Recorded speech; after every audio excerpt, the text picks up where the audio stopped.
I love this place. I feel like the whole idea of building a creative space that you could live in or stay the night in or whatever, why didn't we figure this out sooner? I don't get it. Like, first of all, I don't know how to do anything. I'm not even good. I just have a good space. Like, I'm not even good at making music. Well, this is gonna be a very short interview then, bro, because there's a lot of people here based on the fact that you're good. No, it's like, honestly, I think that's like one of the biggest parts of it. Right. It's like, look, if you, like, when you go to a friend's house and you're like, man, you're like, they had all the dopest shit. Oh, we like went to this one restaurant and you're like telling your other friend, because it's like everything's discovery. Yeah. You know, it's like music. It's like the same thing. You want to be that person to come and say, yo, no one knows about this. No one, like, you got to be it's like the weed dealer. It's a factor. Yeah. It's definitely a factor. The idea of being able to, look, it's like, can you be a great producer? Yes. Can you be a great musician? Yes. Can you combine that with the idea of really, really good curatorial expertise and taste? That's like a golden combination. You just want someone to tell you how it is, always, Yeah. in life. Yeah. So whether it's cooking, whether it's music, I'd rather someone just be like, yo, like, it's just fucking amazing. Or like, you know what? Not good enough. A song doesn't hit for me. And you're an honest human, and this is one of the things I connected with you straight away the first time we ever met. I was like, oh, this guy's honest, because you were like, I don't like you. And I was like, that's fair enough, but at least you're being honest. And I wondered, were you always that? Were you an honest kid? Or did you learn that to be really successful on your own terms in this business, honesty is a trait you should develop? Honestly, I'll tell you something. So, obviously, I'm always honest, but when I first got into the music business and someone was like, oh, I want to work with you, my first instinct would be like, yeah, sure, let's do it. Like, I was so scared to let people down, and I was so scared to really, like, but I realized really quickly that if you just tell people the truth, if you're just like, you're an incredible musician, you're amazing, you're one of the biggest in the world, I don't know if we'd make good shit. Like, it's like, I'm not necessarily into your stuff, but I would do this thing and then I'd play this phone tag forever rather than just like at the beginning, just being like, up. hey, like, I don't love your music. You're an awesome person. It's just not for me. Obviously, everyone else loves it because you're the biggest in the world, but it's like, So I realized that a few years in, and ever since I did that, it's like, it's so much easier. And people like you way more. They might not like you in that very second if you're like, that piano part, man, it's not it. But there's a difference between saying the piano part's not cutting it, we need to try it with a different instrument, or not at all, and saying to somebody, I don't think we should work together. I know. That's it's crazy. That's intense. And you have every right to, because time is important to you and you could be spending it doing something more productive for you and whoever. And it's just like this. If I get in with you and I'm not inspired, how are we going to make something awesome? Yeah. Like, it's like if I'm not there, I'm only good when I'm there. Like, people are good when they're there. No one wants to phone anything in. Yeah. Too much of that going on in the business. Yeah. And you're very good at it. I know that because I asked you to do something like this 3 or 4 times. And finally, it's true though. There's some truth to that. No, but here's the truth. When the time's right, it's going to happen. I don't ever want to force into something because I know I fuck with what you do, you fuck with what I do. And it's like, when the time is right, we're going to come up with something and it's going to be so good. And it's like, I never like to rush into things. Like, I put out songs sometimes that are 6 years old, 8 years old. And I'm just waiting for the time. You know, people will write with me, like, when they'll be like, what? You pulled this song out? And I'll redo it because a good song is a good song. Whenever it's time, it's going to come out. And it's just like, people put like this weird, they put so much pressure on themselves about timing all the time. Yeah. Like, and I don't understand why people do it. It's like, and we all do it. Sometimes I do it. Because we're constantly being told through almost every single channel that we invest our time into, in return we get told, you're running out of time.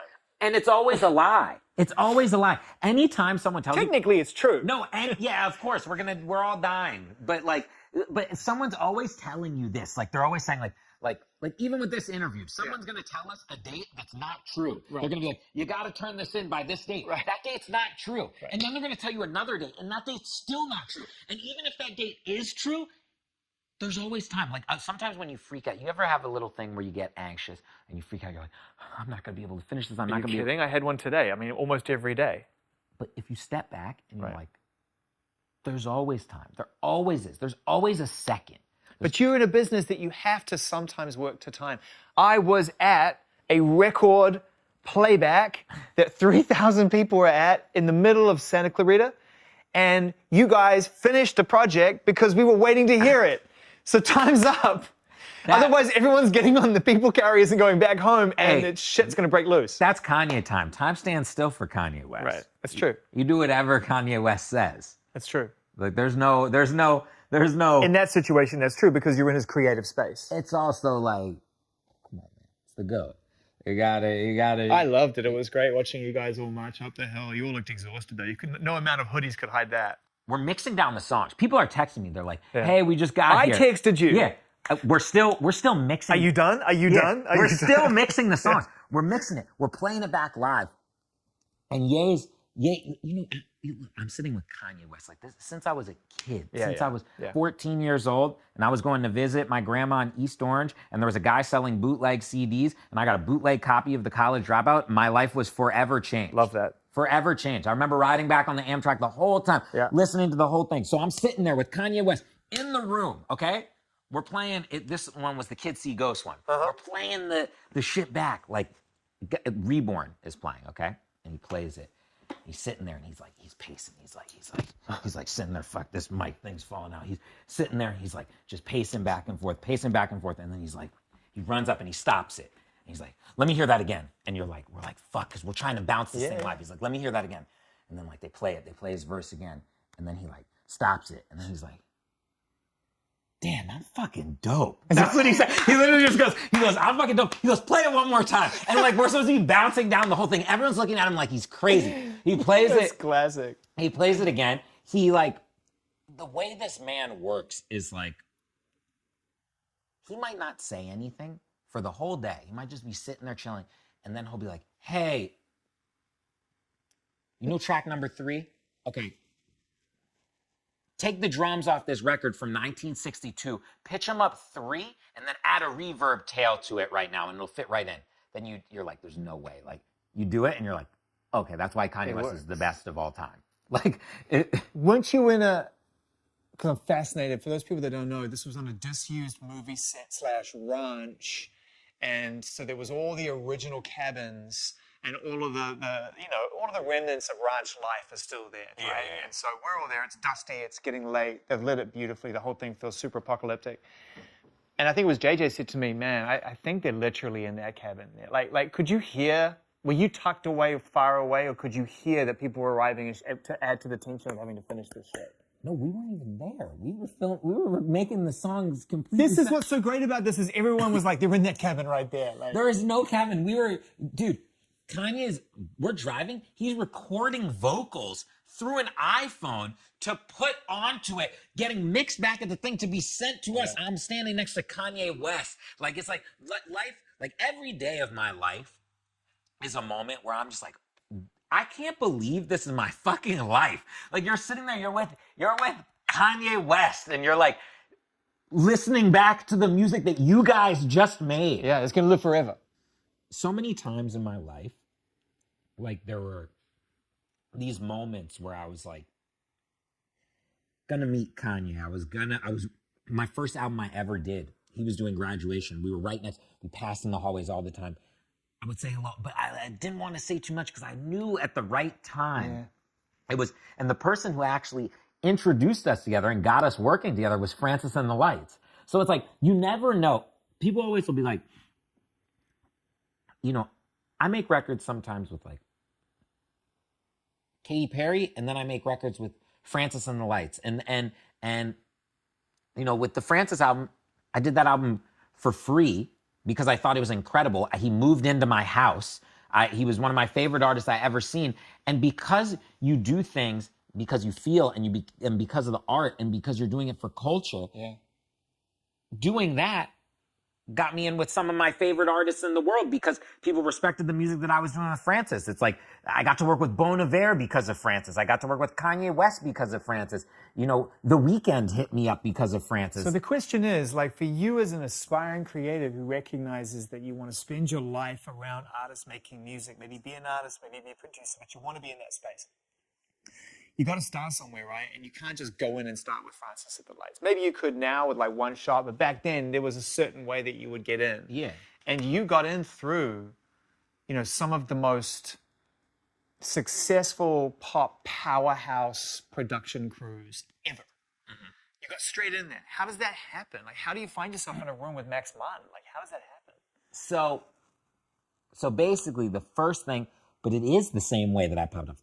Because like the Francis and the Lights, the first thing that popped me off was a thing called Spank Rock and Santi Gold and Justice. And I was working with all of them. Because that New York scene was going off, right? Yeah, so everywhere you went, there was so much fresh, crazy music. And I found myself in that scene with Spank Rock.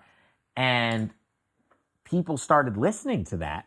And they were like, look, it didn't sell anything. We made like weird left of center, like booty bass. This is the bangers and catch. Yeah. So it's like, but what it did is, it's like guys like, Max Martin, all these big powerhouses like heard me. I found myself in rooms with them and it was cool because I didn't know how to make songs. I knew how to make cool ideas. I did not understand songs. So Max, we're in the room, okay? Yeah. And I'm working with Britney Spears, okay? And it's Right. like, I never did any. I don't know. Well, hang on. Max is working with Britney Spears, and you're in the room. I'm in the room. So it's like, but we're working. So we're working. They used to do this thing where they would like run Conway, okay? And there would be like all these different rooms going on at once. So I'm working on one of the songs, okay? And I'm sitting there, and like Max comes in, and I've never met Max Martin in my life. I don't even know who he is. I don't know who anyone is. I'm a guy who makes like cool left of center music and listens to like indie music and wears my pants funny. So I'm like sitting there, and Max comes in, and you know me, I'm honest. Yeah. So he's like, what is this bridge? And it was like when like no one was putting like stutter, like you know how like Nicki Minaj would be like that like stutters and like the vocals. No one was doing that. So I was like putting stutters, and he was like, "What is this?" And I'm like, "Oh no, I think it's really tight." And he was like, "No, we need a real bridge." And I'm like, No, this is the bridge. And he's like, "No, we need a real bridge." And I'm like, "No." I was like, "This is so cool, man. This is the bridge."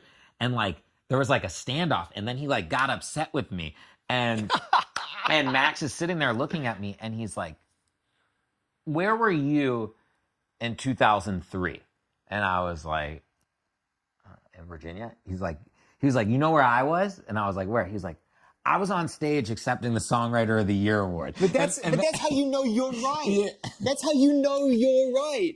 Because the truth is, like, no disrespect, one of the greatest of all time, Max Martin, absolutely legendary. I look forward to the day where I can properly shake his hand and congratulate him on all the remarkable music he's given us. But when you're accepting Songwriter of the Year, you're in a situation where you're like, it works. When you're in Virginia, you're like, what's broken that I can put together to make some crazy shit? No, it's the thing that's really cool is like, Max is like halfway joking when he says that stuff, but he's like also serious because he can back up everything. Yeah. He's like, and me and him, I remember one time we were in Sweden. It was the first time I went there. No one was up yet, so me and him went and got like breakfast. And we really bonded for the first time because both of our mentors growing up passed away.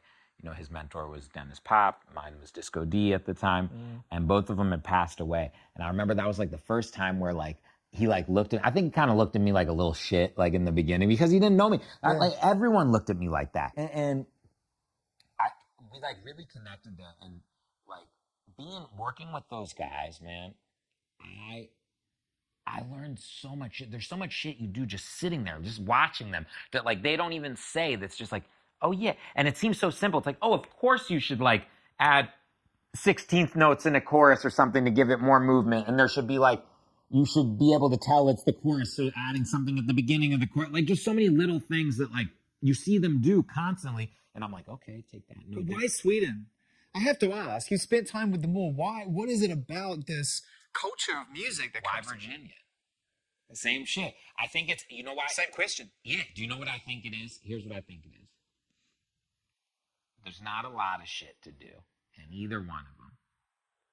you see it's worked. Like there's it's worked. Something's happened. You saw there was songwriters out of Sweden. So you're like, okay, it's a possibility. You see in Virginia, it's like when you thought there was no possibility, it's like, okay, we got Teddy Riley, we got Tim, we got Chris Brown, we got Pharrell, we got the Neptunes, we got everyone. Yeah. We got Missy Elliott. So it's a breadcrumb scenario to some degree. And you see someone's got to kick the door in, and then everyone realizes, okay, maybe this is kind of what we're known for. Yeah, it's like what Drake did with Canada. Yeah, and people are like, okay, we can come out. How the fuck have you? And maybe you have, and maybe we just don't know about it. But where's the Drake, Benny Blanco situation? Dude, okay. So first of all, I have to ask because you just ticked almost every box in the business. Here are my interactions with Drake. Okay. Maybe 10 years ago, long time ago. Drake's like, he's a little bit Drake. Like he's definitely like feeling himself. He's walking the right way. He's Drake. Yeah. Maybe it's 2010, 2011. Like he's like definitely got hits under his belt. Yeah. We're at the Grammys. I walk into the bathroom. I go to pee. Drake walks into the bathroom and he's like right next to me at the stall. And it's like, I'm like, what am I gonna? I'm like, hey, he's a tall guy too. Yeah, I'm like, nice pack, man. Like, what am I gonna say? What am I gonna say to him? So I'm like sitting there. So like that one, scratch. Nothing happened. No contact. No anything. No look. I'm looking straight forward, peeing as fast as I can, running out of the situation. So and there's like 8 bodyguards outside. I'm like, yeah. I'm going in. Okay. Yeah. Next scenario. My parents, one year, I gave them my tickets. Like, we always have to take a bunch of people to the Grammys. So it's like, for me, it's Grammy family. I got a big family. We're taking everyone. So I remember it was like, I was up for a bunch of awards and I had 2 really good seats and then like 2 pretty good seats and then like 4 like okay seats. So I said to my mom and dad, I said, you guys take these seats. And they were like really good seats, like second row. Yeah. My mom sits down and she's sitting next to Drake, right next to Drake. And my dad is right next to Rihanna on the other side. So my dad's occupied over there. Then my mom is sitting there and she starts talking to Drake. And she's like, you know, my son makes music. And he's like, oh, who's your son? And then she's like, oh, Benny Blanco. And he's like, oh, I love him. Yeah, set us up. We got it. And then he literally switched seats with his dad because I think my mom was probably being so annoying, like that he actually switched seats. And then my mom's just sitting next to Drake's dad. So that was the second time. Third time, me and Ed are on the road. We're in Canada. It's the day him and Future dropped that project together. Someone hits us up from OVO and they're like, you guys want to come through to the release party? And it's like me, Ed, I was with a few friends that were in town, Tobias Jesso Jr. Amazing. And like a few of our other like friends. We go to like some place that Drake owns. It's like in the middle of nowhere. We get in there. This is like, we thought it was gonna be like a massive party. This is like for like not that many people. Like there's like a DJ and there's like how many, like 60. And we're in there, like there's like you are very noticeable as the outsiders at a 60-person party. And like that's a small wedding. That's like crashing a small wedding. No, and it's in a huge place, so it's teeny. I think eventually there's like 90. Like, and it's like obviously by Drake's choice. It's like it's not like there's 4 million people that would come. Yeah. So he's like, we're like in the thing, and there's like, it's honestly like there's like 67 women and like 6 goofy men in the corner, and then Drake's crew. Yeah. And like we're literally, Drake's not even there yet. We're like sitting there and we're actually, it's honestly like out of like a Seth Rogen movie. We're like on the dance floor, like doing the robot, and then like everyone's like hating on us at the beginning, and then like eventually everyone's like, okay, and like everyone, like we're dancing with everyone. We like start the party, and then Drake comes in. We have a small interaction, and then I've had since then a few minor interactions with him, but then I'm like, what do we even do? Like He has his crew. Right? That's what I always say this. I'm like, He has his crew. I say this with music. This is the same thing with like when people are like, oh, to work with or not work with. What do I bring to the table? He knows how to make the perfect song.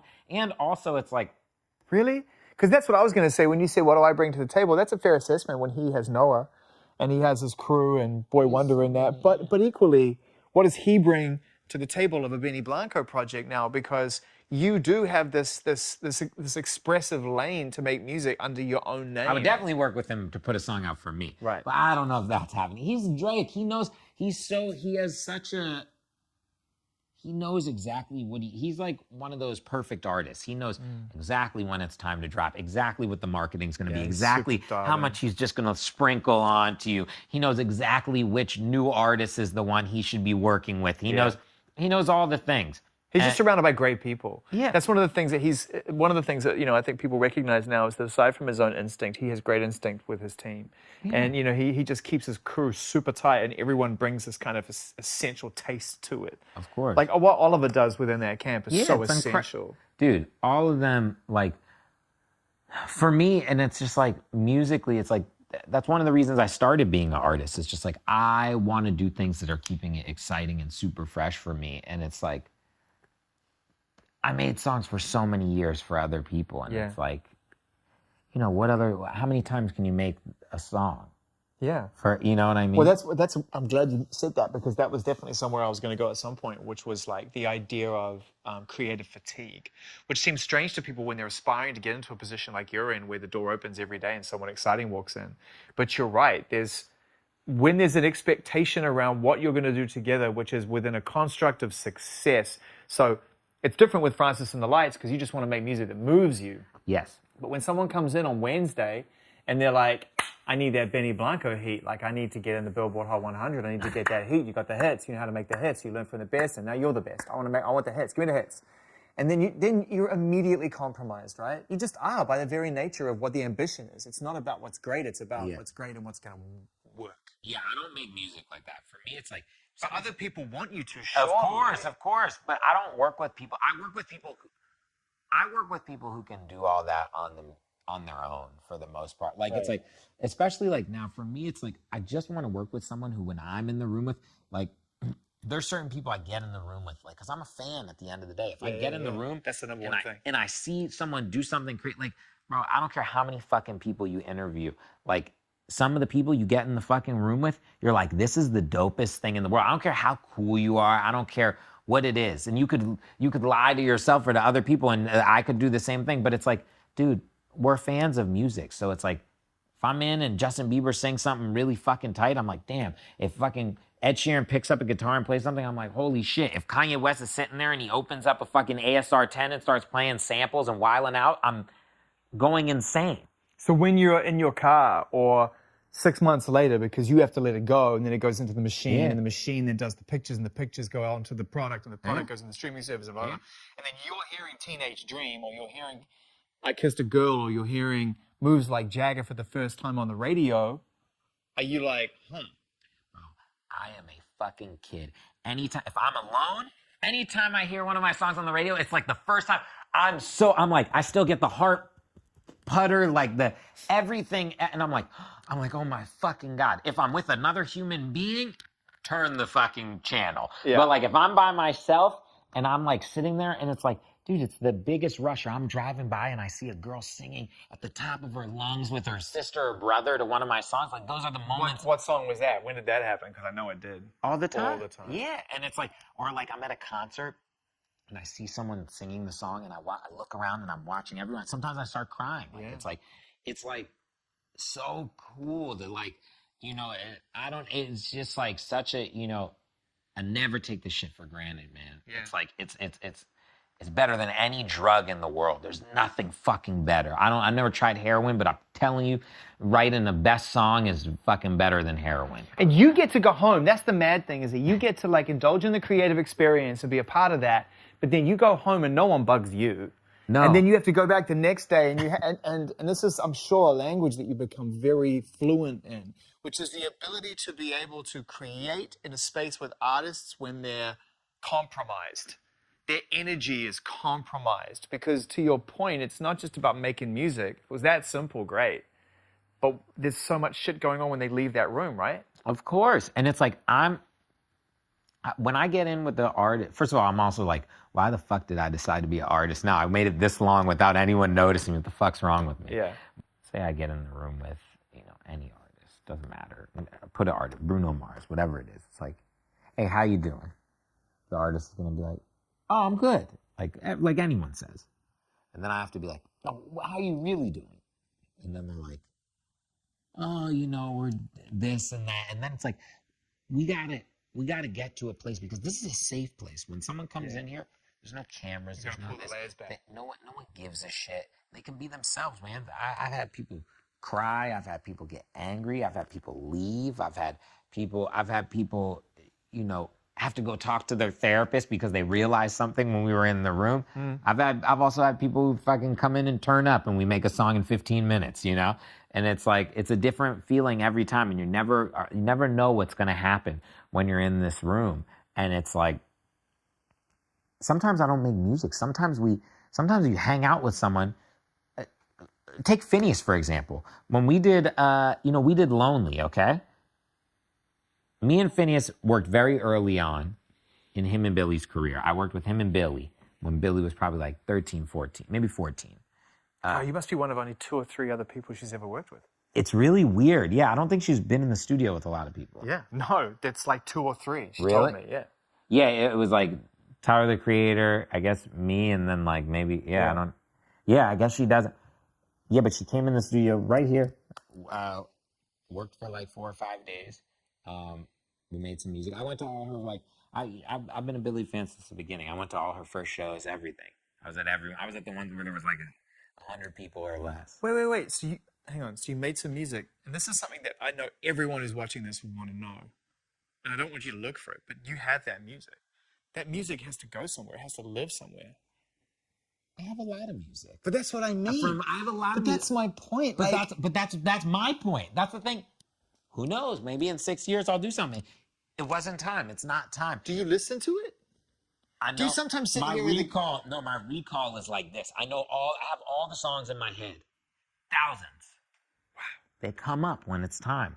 And I just let life take me on this ride. And it's like, but what I was saying about Phineas and Billy is like, we worked that first time. Then me and Phineas became good friends. Look, Billy's a lot younger. She has her own friends. I'm some old dude in the room.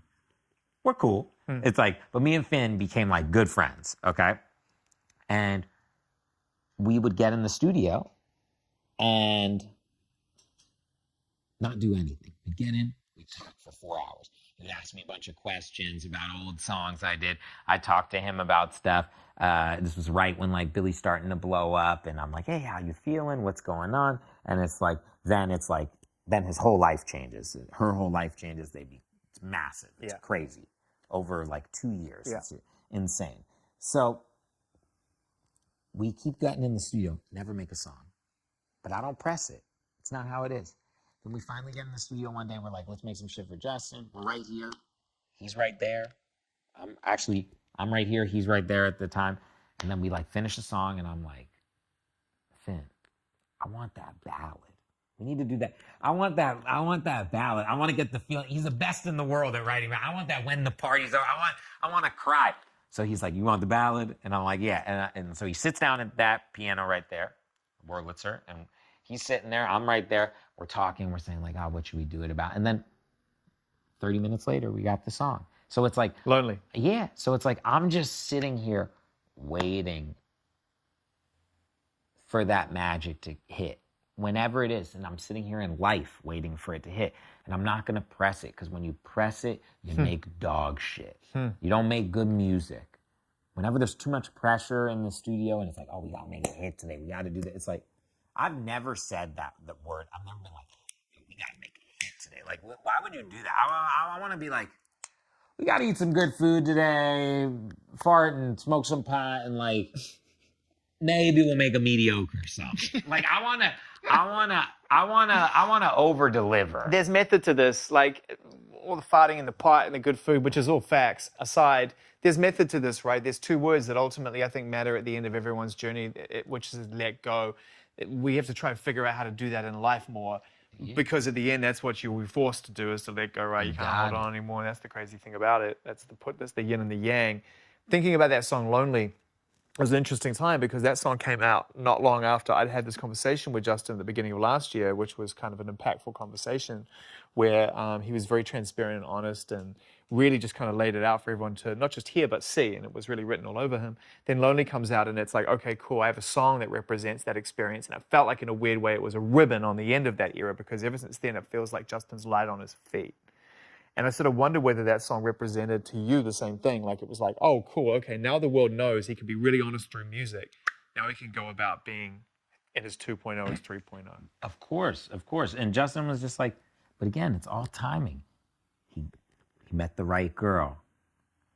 He found something that really touched him, like whatever it is, whether you believe in it or not. He found his version. He found God. Mm-hmm. He found his Holy Spirit, you know? And then he found his voice. He found it because he always has his voice. You know, Justin was this artist, but we were coming to him for a specific thing. First, he was this like cute, obsessed thing. It was this Beatlemania, and then he was like this bad boy, and then but like no one got to come for Justin, and I feel like now you're coming for Justin. You as a person, you know a little bit more about him. Yeah. He's not the pop star. Somebody said something really interesting to me about Justin Bieber, which really resonated when that interview came out and the album came out. They said, and this may not be true for everybody, so keep all the hate mail off my, don't at me. But they said every single super Justin Bieber fan has been obsessively in love with Justin Bieber, but also hated Justin Bieber. Is that true?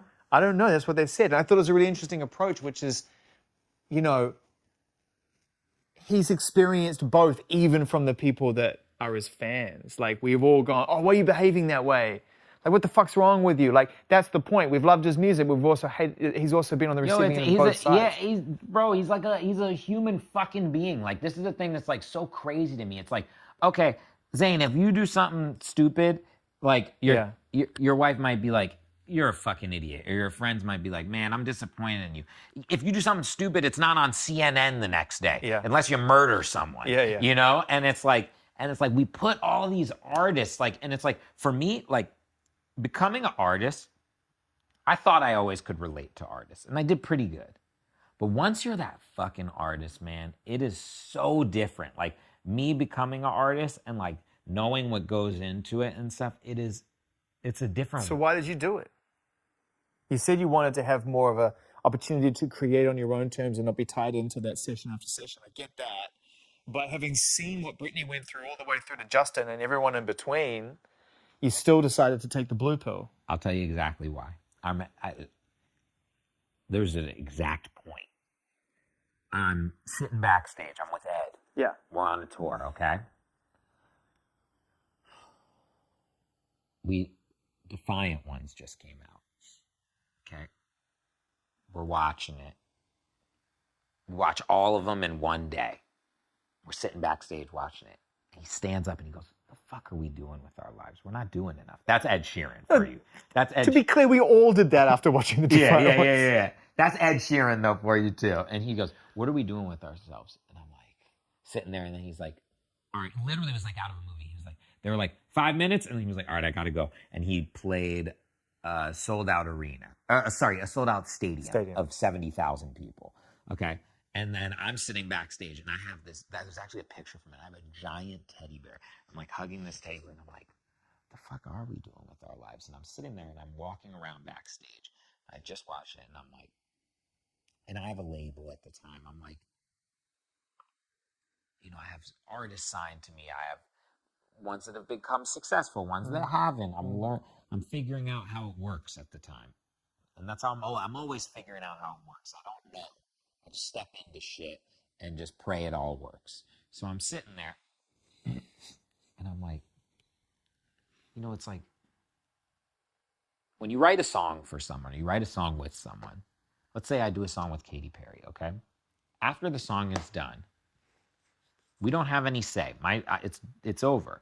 So it's like she decides the video. She decides how she wants to do it. She decides this, which is her choice. That's what she's supposed to do. Mm-hmm. I have no say in that.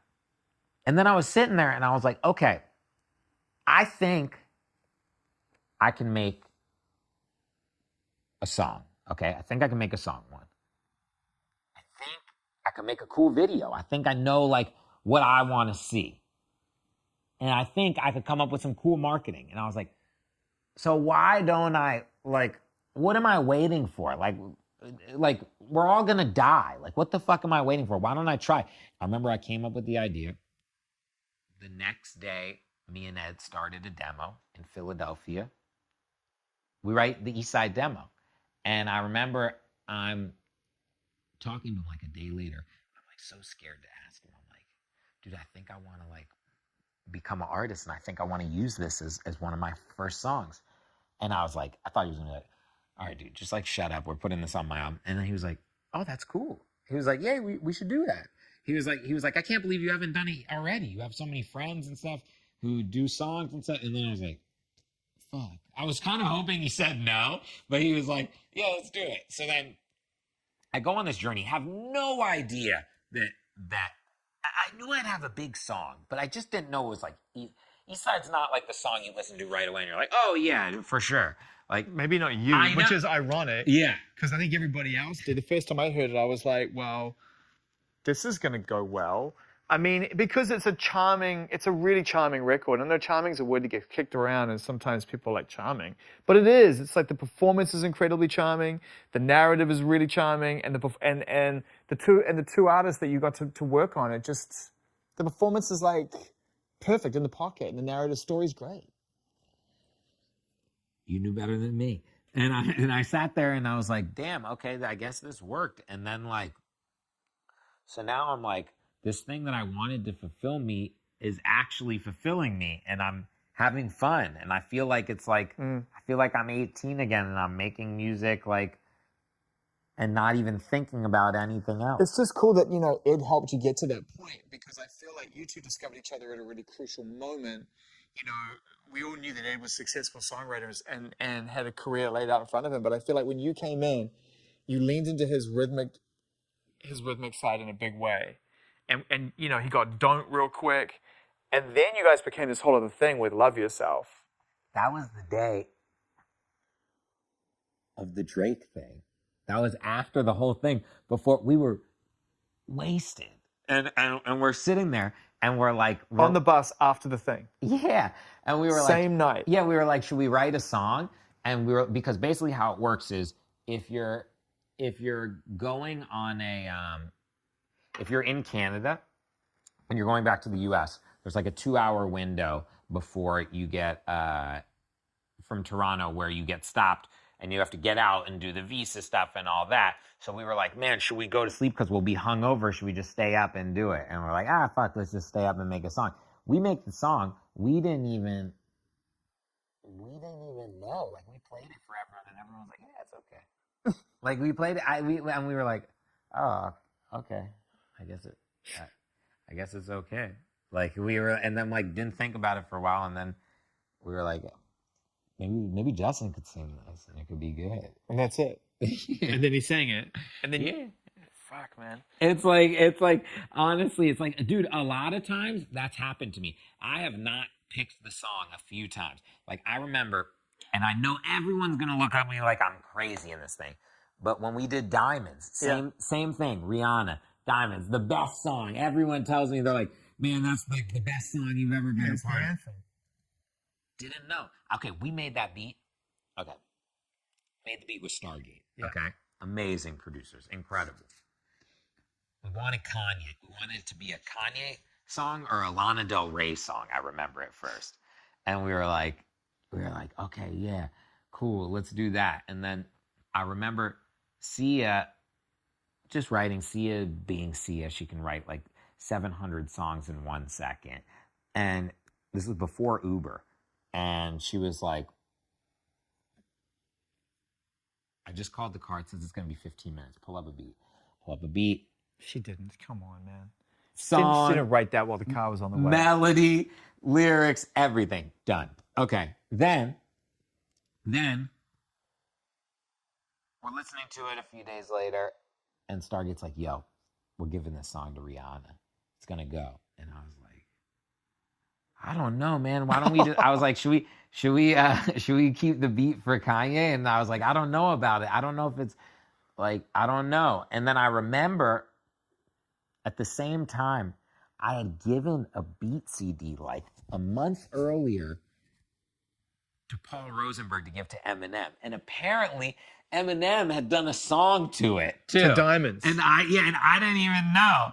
And I'm sitting there. You're in trouble, man, because what are you going to say no to? Imagine. I know, dude. This happens all the time, by the way, competing artists for the same song. Dude. So when it happened, Paul was like, "Man," he's like, "M had that beat on hold." I was like, "What?" I was like, "I didn't even know." Like, so I'm sitting there, and then I finally am like, "You know what, Stargate?" Like, I let go. I said, Yeah. "You guys know better than me. Let's do it." She cut the song. First of all, the second she cut the song, they were completely right. I was like, "This is the best song I've ever done." And then this is how life works, full circle. Kanye West does a remix to the song. It all makes total sense. And you're in the rock family. All of a sudden, you're La Familia. Then you find yourself. Now, which came first? Because you ended up having some pretty essential times working on Beyonce's record, right? Didn't you live? Dude, okay. So another Kanye West type moment. Beyonce had like a house in the Hamptons, okay? She would invite people up there and you'd stay there. This was so many albums ago. I can't. This is like 2011, maybe 2010.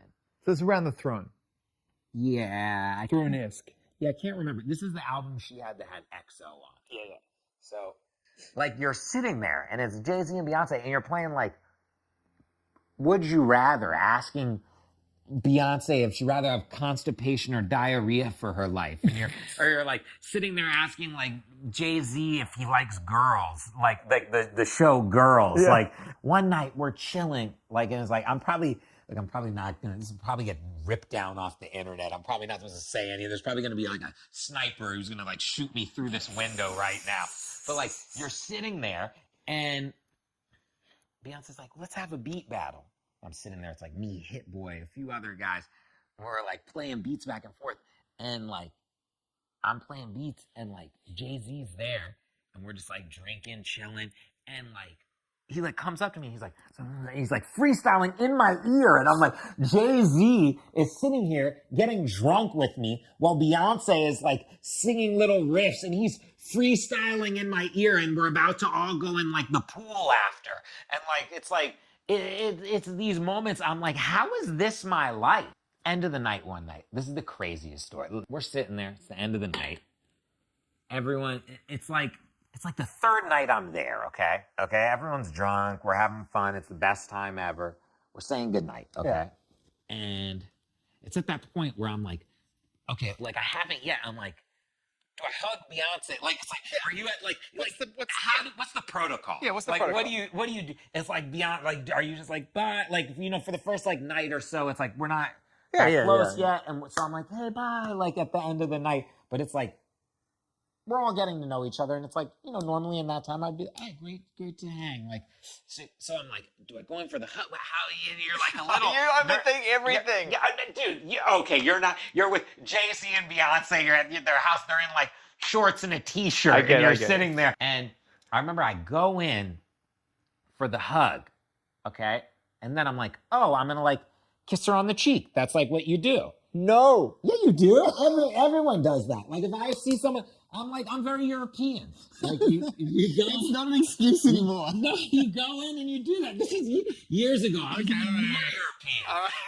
So you go in, and I went to do like kiss on the cheek, and I guess we just like missed a little bit, and I'm like. Just like, I'm definitely at the corner of some sort of lip. Oh, no. And I'm like, oh my God. I'm like, this is the worst thing in my life. Like, and I'm sitting there, and as I'm doing it, like out of the corner of my eye, Jay-Z's like right there looking at me. And I'm just like, my lip is here, hers is there, and there's definitely like some corner things are happening. And I'm just like, and I like look at Jay, and I'm like, okay, I'm dead. Like this is, my life's over. It was great. Nice knowing you guys. And like, we need to get rid of the creepy guy who's working on the beat. Yeah, not the like this man is gonna be in a coffin tomorrow. Yeah. Like, and I'm my life flashed before my eyes, and I'm sitting there, and like I look, and then he's like, all right, bro, see you tomorrow. Like, no one noted. She didn't. No one. This is like where my neuroses Of comes course. in. And Because there's so many things going on, dude. You're trying to make music, but then you're living in this house, and then it's become this colloquial, friendly situation. And, dude, you're just talking about the same social anxiety everybody faces every single day of their life to some degree, but it just happens to be Jay-Z and Beyonce. Beyonce. Like, That's the fundamental difference but here. the crazy thing is, like, these things, like, and look, you go and you look, that's a situation where I never made music with Beyonce that came out. But that moment in my life, like, going there, learning from them, I learned so much from her, learned so much from him, and just, like, that experience is the best to me. Like, it's not about, like, to me, it's about the journey, again.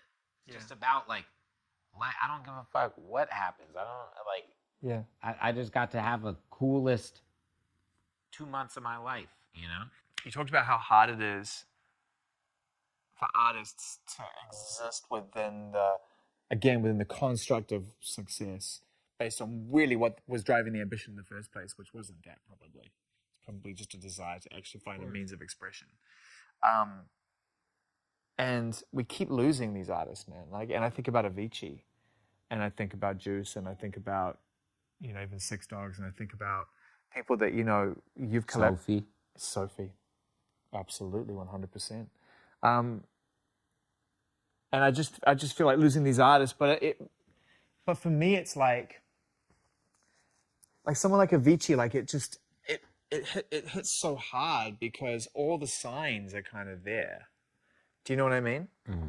Like when you look back on it, it was clear that it was tough for him.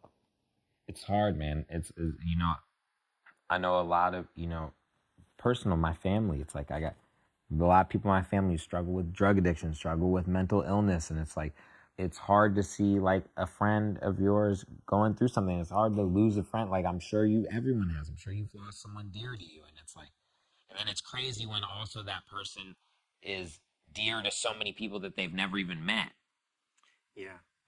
That's the interesting middle ground that you find yourself in, is like these people as friends and collaborators, but equally you help create things that draw us all closer to them. Yeah. Like Juice is in such a short period of time. I mean, the level of talent this person had is just. He was honestly, like, I could say, like, maybe the most talented person I've ever been in the room with. Like, okay, Juice WRLD. I was in the car with one of my friends in New York, okay? My friend's a lawyer. He was like, hey, I got this guy. I'm trying to sign him. I'm trying to work with him. And then he played me, I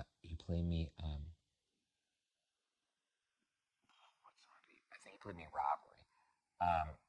Put your heart in a bag and nobody gets hurt. He had that song way before.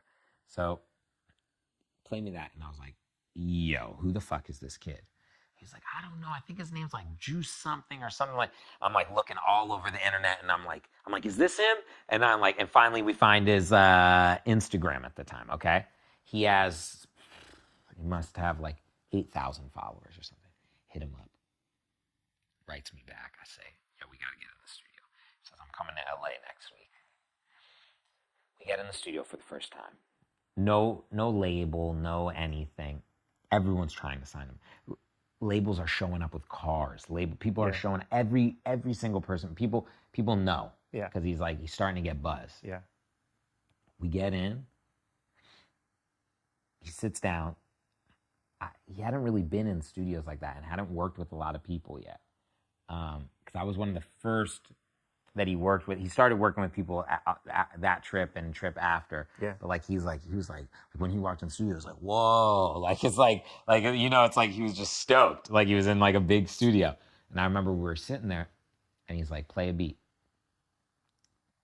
Play him a beat. He goes, all right, put me in. And I was like, I literally 3 seconds.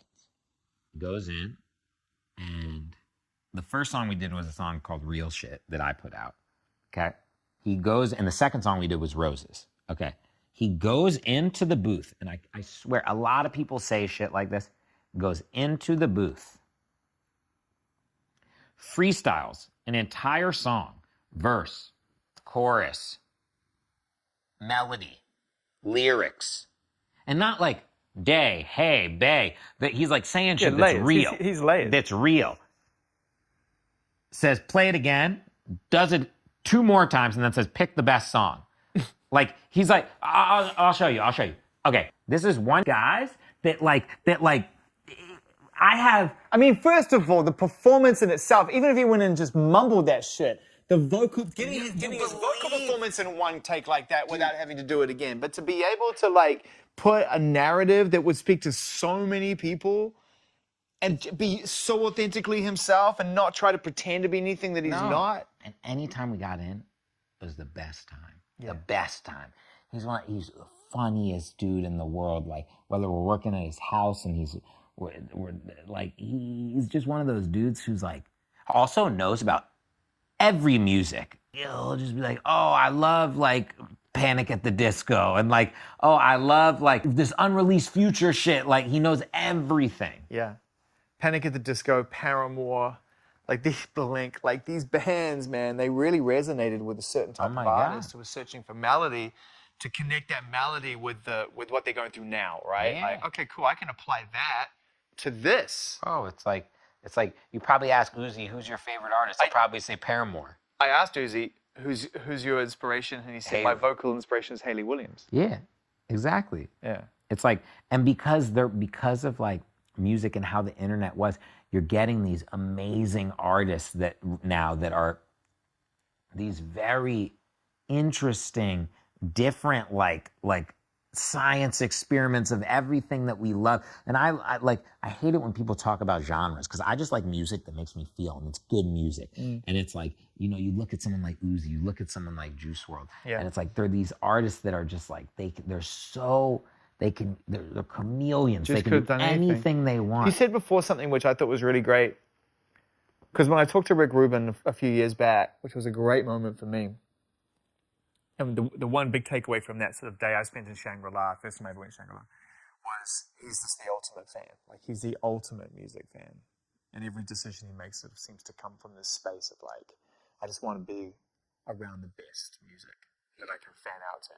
And that's the same thing for you, huh? That's all I want to do. Like, I want to listen to the best music. Like, seeing Juice in there, seeing these people, like, it's like, it gives me this feeling. I can't even explain it. And it's like, there's nothing like it in the world.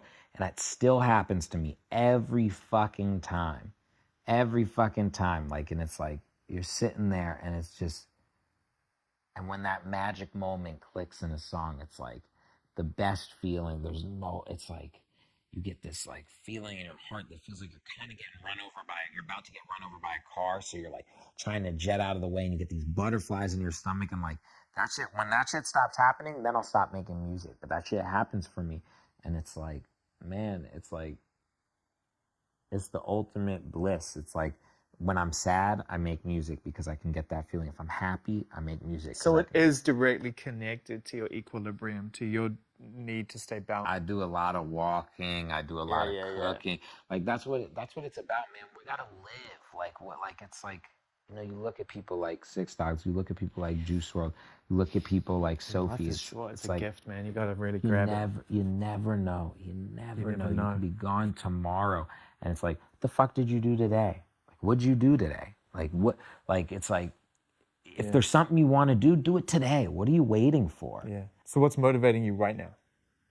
Like, you know, someone asked me the other day, because I'm on Dave, okay? I'm on Lil Dicky's show, and I get to help come up with ideas with them, and we're doing the show, and someone offered me an acting role. And I said, I'm not an actor. Like, to me, the things that motivate me are like... You said yes, though, right? Undecided. To me, I get to sit with my friend Dave, okay, who I think is one of the most talented people on planet Earth. I agree. Okay?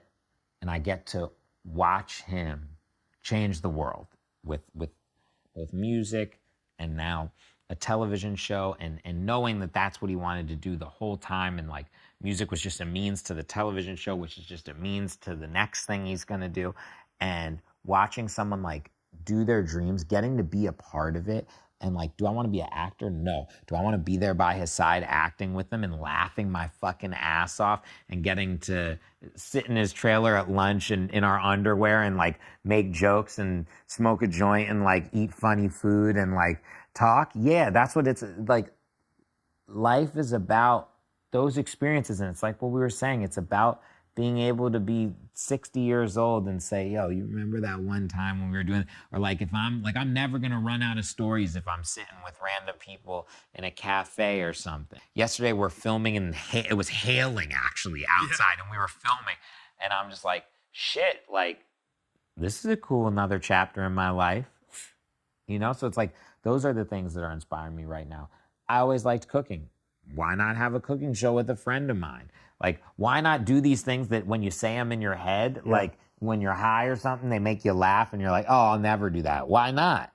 Just do it. Like, it's like I urge you, if there's something that you want to do in your life that you're not sure of, unless it's like you want to like murder your next door neighbor or something, you should do it. You should try it. Who cares? Failure is the only thing that could happen. You're either going to be pretty good at it or like at least okay at it, or you're going to fail miserably. And I'm okay every day of the week trying something and failing, falling straight on my face. I do a lot of times, but nobody remembers those times. Nobody remembers how many shots Michael Jordan missed. They remember Michael Jordan fucking fading away with his tongue out. You know? And that's how I see life. Like, it's like, man, it's like, don't be scared. Don't be scared. Or be scared, but still do it. Sometimes I'm petrified when I'm doing stuff. But I do it. Benny Blanco's world has been set alight by headlines, speculation, and endless curiosity. Since the acclaimed producer and artist confirmed his relationship with Selena Gomez, fans and critics have been unable to turn away. In a recent candid admission, Benny Blanco revealed the truth about his feelings for Selena while also addressing the lingering presence of Justin Bieber, Selena's well-known ex, that still hovers over their lives. Benny declared that if Selena were still emotionally attached to Justin, he would walk away. He emphasized, "I love my wife Selena. She's with me now."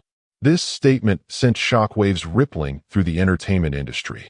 Behind the scenes of Hollywood's most-watched love triangle, tension and vulnerability are ever present. Why do some bonds continue long after romance ends? And how does Benny Blanco find reassurance and fortitude in the midst of one of pop culture's most enduring stories? Join us as we dig into the heart of this emotional saga. For Benny Blanco, love is rooted in trust, mutual respect, and unwavering dedication. The relationship between Selena Gomez and Justin Bieber became legendary, marked by intensity, turbulence, and passion, captivating millions as an aspirational romance. Their every move was examined, from Instagram posts to public appearances and cryptic social media updates. Even after their breakup, the world refused to let their story fade. Fans produced hashtags, dissected song lyrics, and speculated about hidden messages. Yet for Benny, Selena's history is not his focus. Her present is what matters. He confided to a close friend, "People keep mentioning Justin, but Selena's heart isn't there anymore. She chose me, and I chose her. That's our reality."